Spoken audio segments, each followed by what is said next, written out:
Hey, what's up? I'm Ross Cessna, and one thing I tell all my clients is that the cards show the most likely outcome as things stand now, and because we have free will, all of this is potentially subject to change. And I'm just making this video to make it so I don't have to say that at the beginning of every video, and then also further explain what I'm actually saying, like, or what I mean by that. So think of tarot card reading as like weather forecasting, and it can tell you that the outcome of this certain event will most likely unfold this way if the current conditions maintain, right? But you have to understand, just like weather, there's variable factors. We could act differently than what we normally do in certain situations, or we're posed with choices. Each one of those choices branches off into a different potential future. And when you look at how many different people might be involved in a situation, there's all these different variables that get involved, right? And some people are like, then what's the point of tarot reading?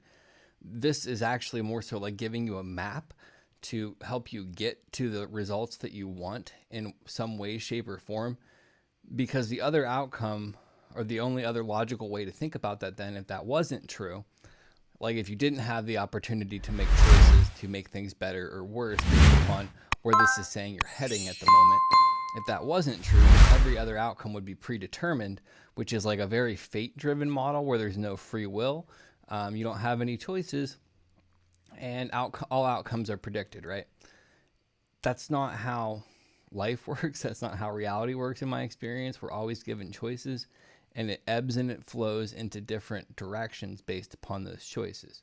So when I say that with the reading, it's not that I don't believe what the cards say. I believe we're always hearing the message that we're supposed to hear with the cards if we're being mindful of the information and viewing it more as think of divination more as weather forecasting, A, but then B, there's also an underlying lesson that the universe is trying to tell you at that time, especially if you're working with somebody who's thoroughly studied more traditional meanings of the cards, and then might also have the extra layer of going deep on a spiritual journey.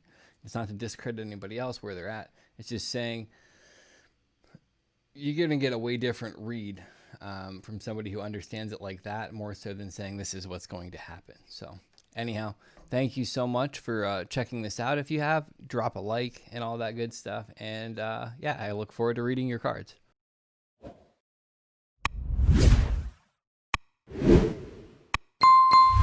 Hey, thanks so much for checking out my channel. Like this video if you haven't already. Drop a comment and hit the subscription button below. If you haven't already checked out my other content, feel free to do so. Up top, we have the 40 Servants introduction ritual. You get to go through the 40 Servants deluxe box set with me as I meet the cards and do like a 40+ day ritual that helps you get more connected to them. And then we also have my most current video in the bottom right. You can check that out. Who knows what I'm up to next? Yeah, thanks so much, and I hope you have a